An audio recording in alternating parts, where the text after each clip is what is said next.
Olá, eu sou Mauro, técnico do Museu da Eletrônica. Bem-vindo à Eletrônica do Passado. Bom, este é o RCA Victor 85T1, fabricado em 1937, e a restauração praticamente pode ser dada como concluída, a não ser que ele apresente algum problema crítico que nos exija mais algum tempo de dedicação no circuito. Mas ele já foi todo restaurado eletronicamente, esteticamente, inclusive a caixa, como você viu nos vídeos anteriores. E no vídeo de hoje a gente vai ligar o rádio. Chegou a hora de ligar ele. Mas antes de ligar ele, eu quero comentar com vocês, como eu sempre faço em todos os vídeos, e algumas pessoas às vezes fazem comentários desagradáveis, como por exemplo, você fala demais.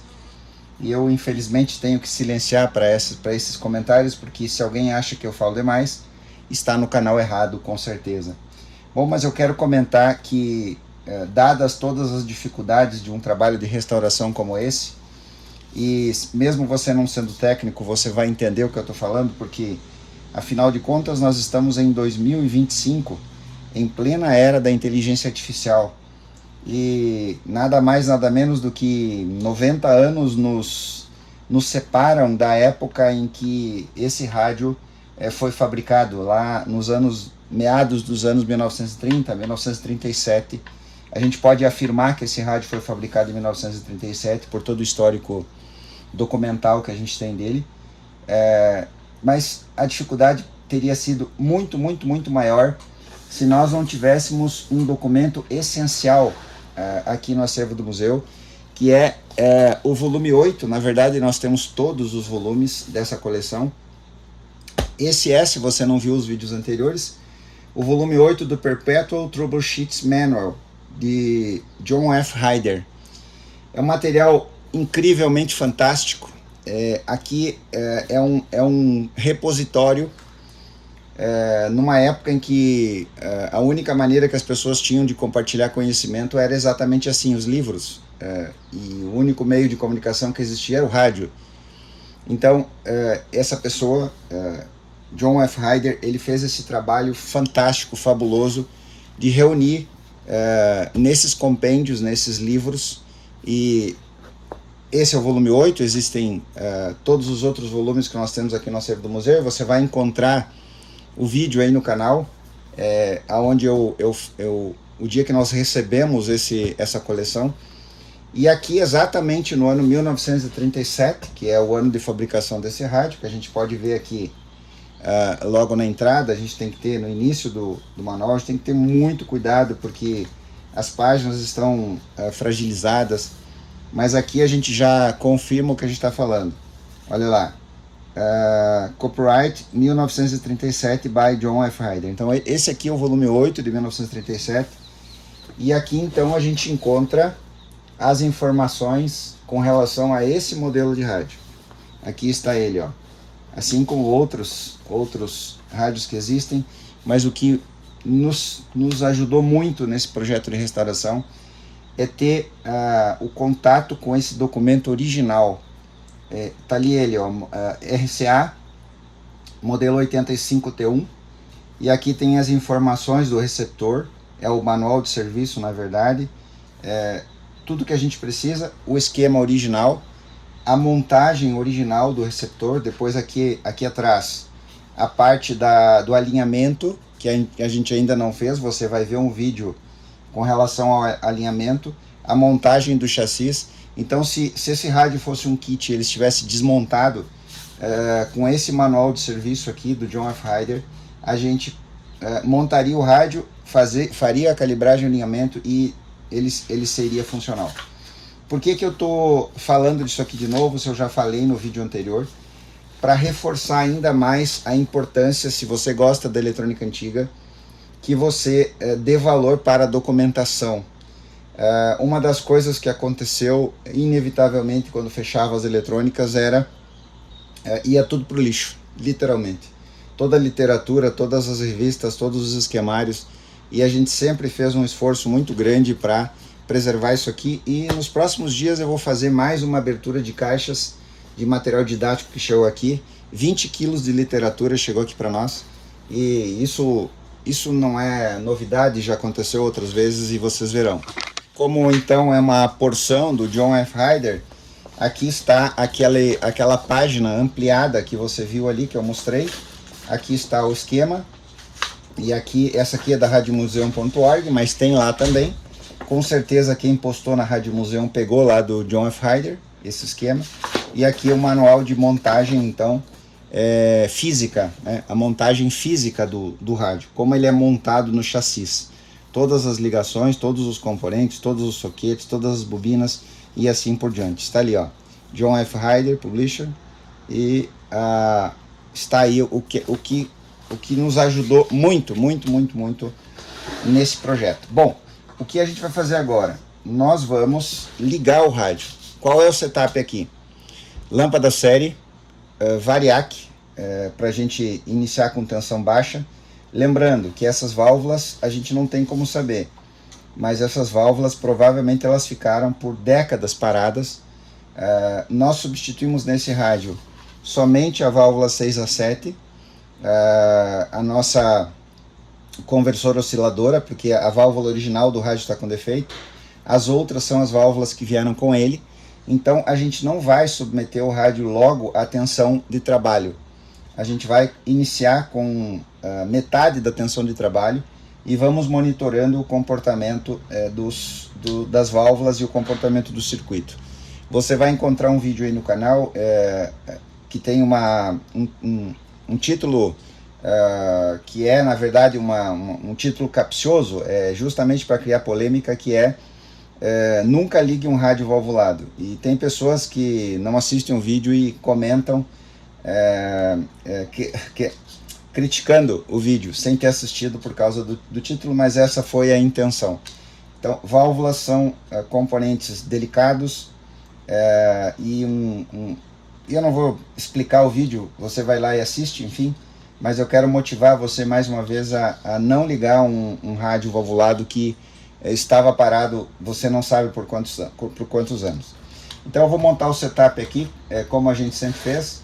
Vou usar esses dois multímetros para monitorar em tempo real as tensões, e a gente vai ver o que está acontecendo aqui. Quais são as tensões que são fundamentais aqui? Quando a gente ligar o receptor, é importante que a gente verifique a tensão de filamento, porque eu não sei, pode ter algum problema no transformador e está injetando tensão mais alta aqui.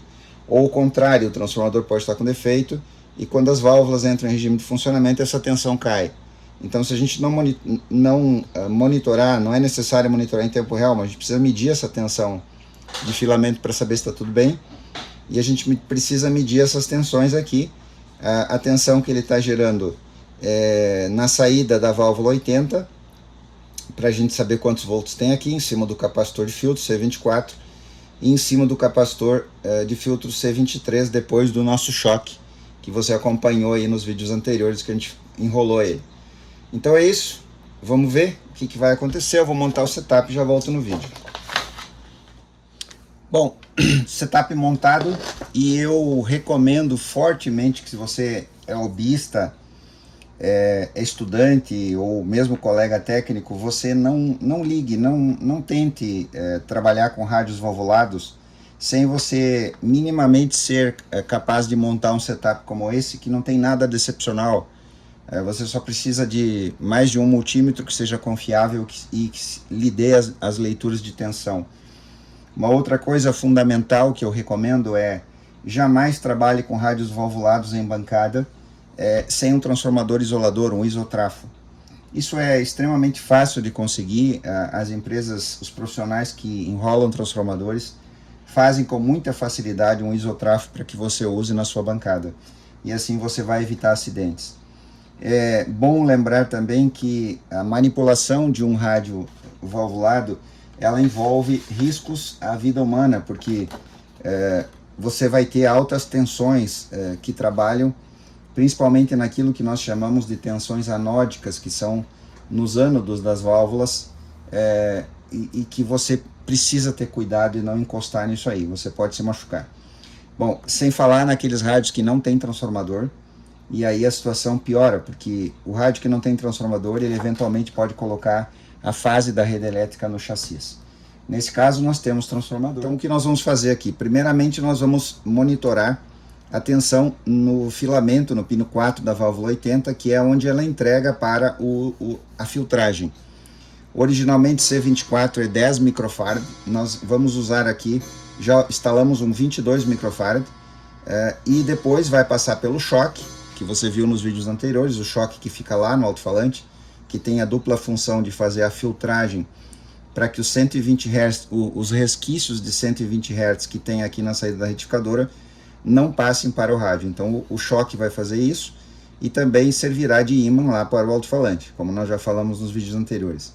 C23, que originalmente é 16 microfarad, nós substituímos por 47 microfarad, e aqui você precisa usar capacitores de 450 volts. Não use menor.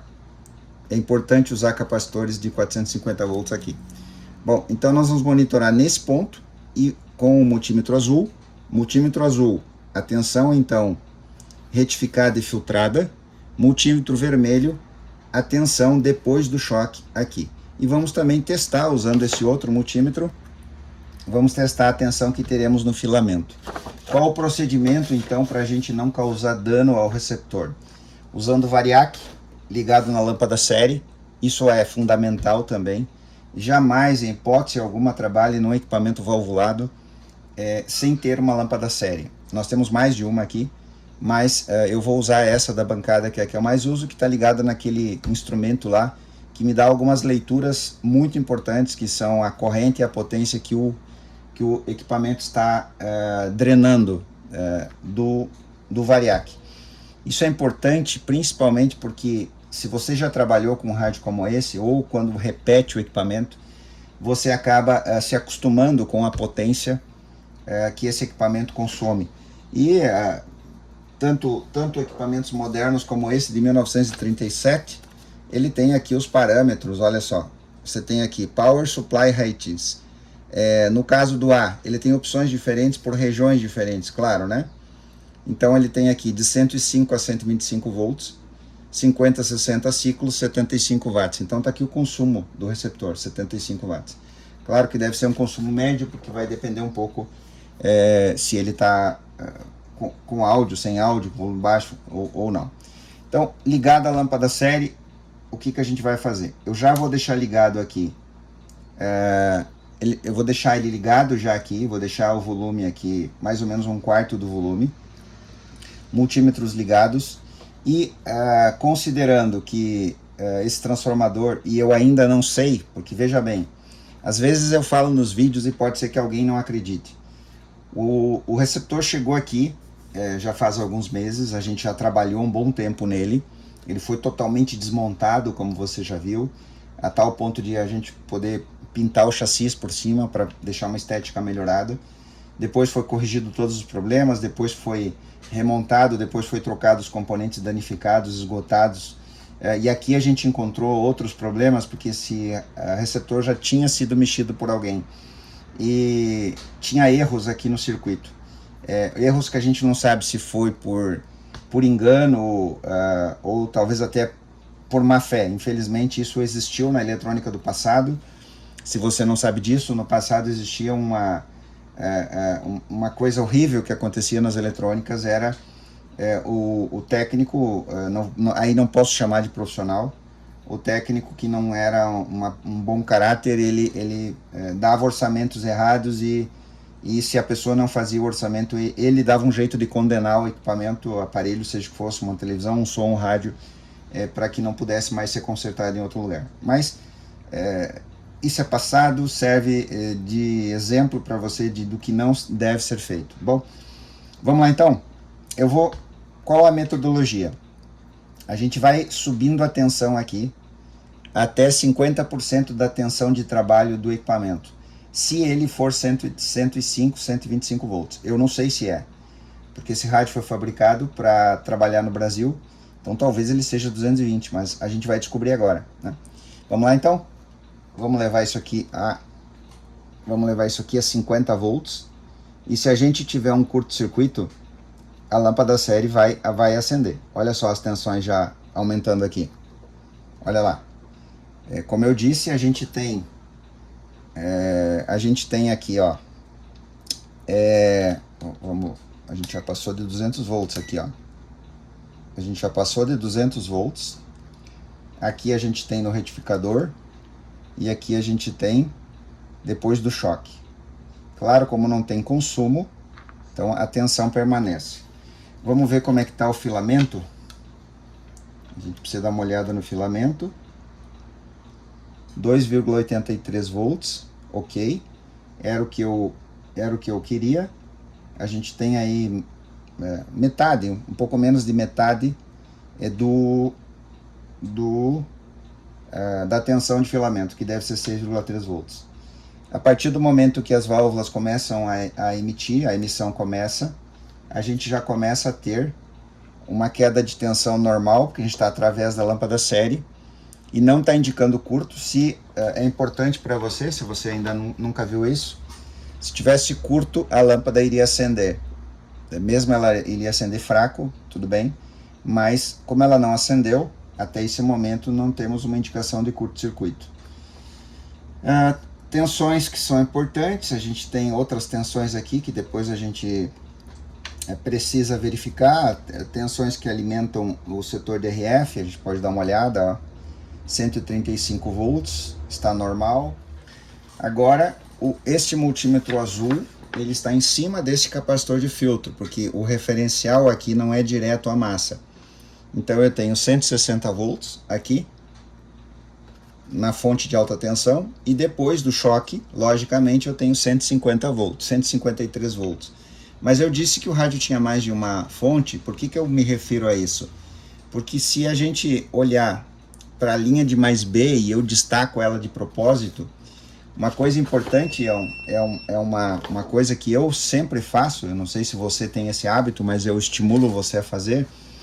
Eu faço muitas anotações no esquema do rádio, muitas mesmo.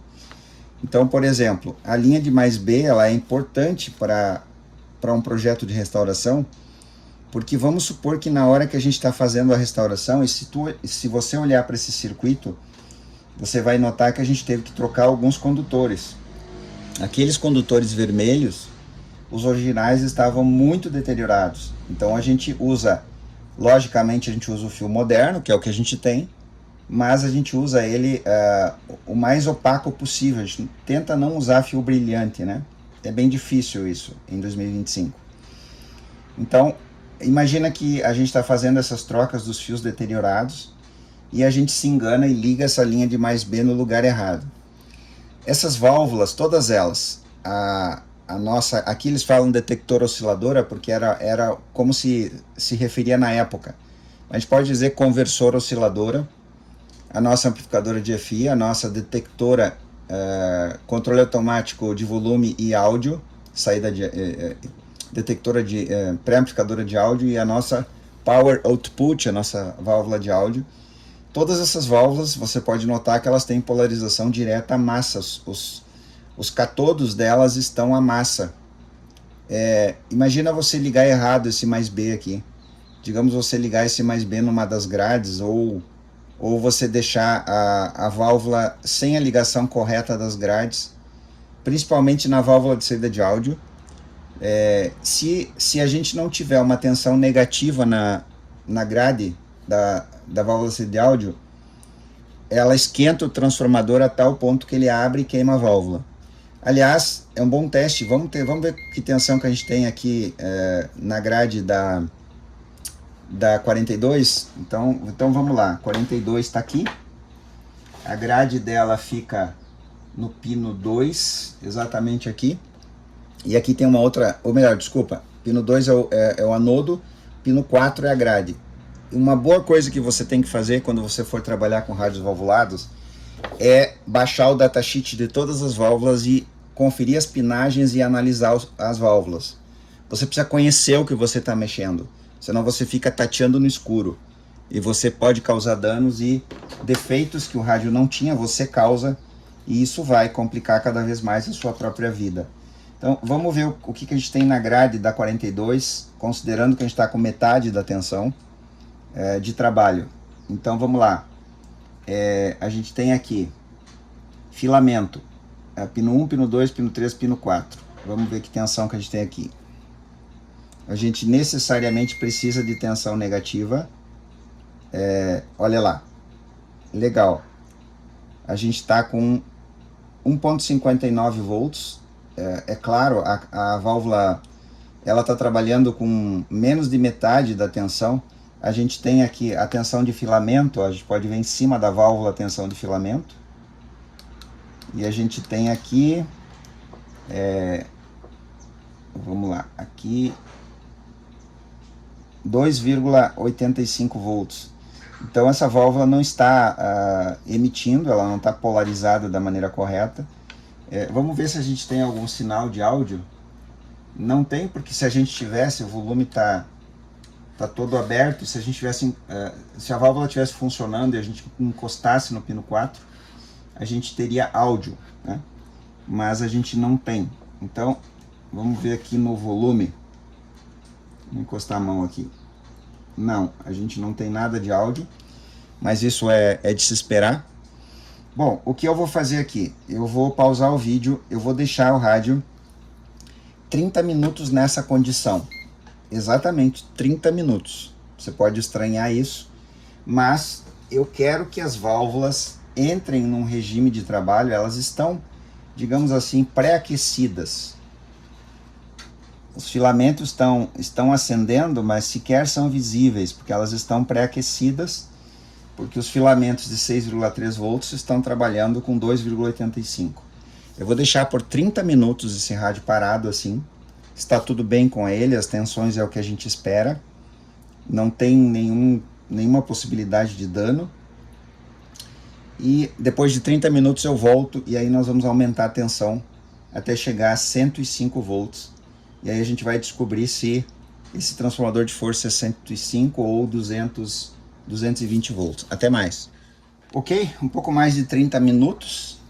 As válvulas estão levemente aquecidas. Tá tudo bem, não tem nenhum sobreaquecimento, nada anormal, nenhum barulho estranho. Então agora a gente vai subir. Eu já liguei a antena externa aqui, a Longwire. Ela tá ligada aqui. Se caso o rádio funcionar, a gente vai ter algum sinal aí. Agora eu vou gradativamente subindo a tensão e a gente vai acompanhando.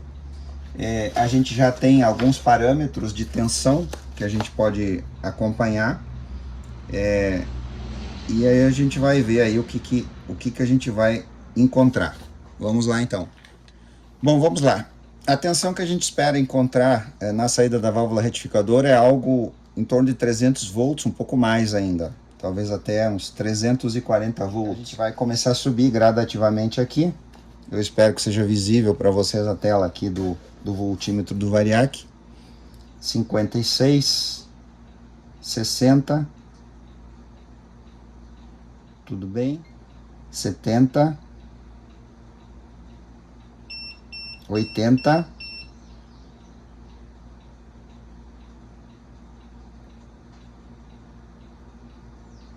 temos algum som aqui. Olha só que legal.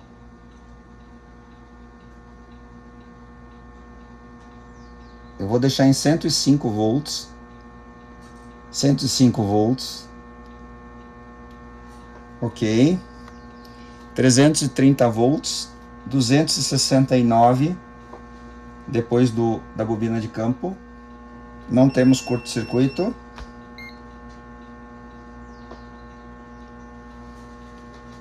Vamos ver como é que está a tensão de filamento agora.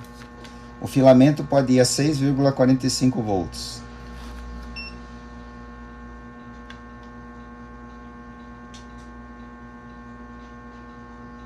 6,04.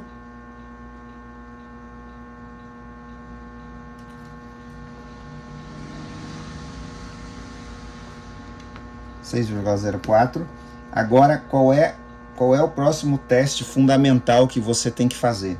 Acostume com isso. Você precisa medir algumas tensões. Nesse caso que ele usa 42 na saída, para a gente evitar qualquer dano ao transformador de saída de áudio e à própria válvula, a gente vai testar a tensão anódica, aqui no ânodo da válvula. 231 volts é a tensão de referência do manual de serviço desse rádio. E aqui menos 17 volts na grade. Vamos ver então? Pino 2. Pino 2 é exatamente o que está ligado no transformador de saída de áudio. Nós temos aí então 244 volts. 231 é a nossa referência. Um pouquinho acima. Ok? Agora vamos na grade. Pino 4. Então, 1, 2, 3, 4. A grade. Menos 14 volts. 13,8, 14. Perfeito, a válvula está polarizada. As tensões estão corretas na 75 e na 42. Nós temos um problema no áudio. Esse problema, esse ruído que está sendo gerado pode ser um problema relacionado ao pré-amplificador ou pode ser relacionado à saída de áudio. A gente vai ter que investigar isso. Lembrando que a gente mexeu em tudo. Nós mexemos no alto-falante, na bobina de campo, na fonte. Então, a gente pode ter várias origens para esse ruído. Mas a saída de áudio está funcionando. E isso é legal. Ok? Bom, eu vou investigar agora onde é esse defeito. E eu prometo que no próximo vídeo eu compartilho com vocês. Eu espero que vocês tenham gostado desse vídeo e das dicas que eu deixei aqui. E até o próximo vídeo.